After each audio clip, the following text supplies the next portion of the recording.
叫施迪安，來自東涌天主教學校，而家5年級。我參加咗靈動排球班2年。排球最吸引我嘅地方就係比賽同埋殺波嘅刺激感啦。比賽就係可以同唔一樣嘅對手一齊切磋。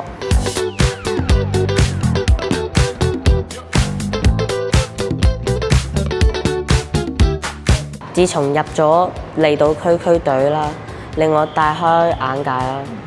因為嗰度嘅人從來唔會失波而責怪隊友，失咗一粒波就係鼓勵或安慰隊友。我翻嚟冬天訓練，我唔會再去之前嗰樣責備隊友，而係更多嘅鼓勵隊友。自從我參加咗2年嘅靈動排球班，我嘅知識同埋球技有所提升。我仲學識咗做人要禮貌同埋團隊嘅重要性。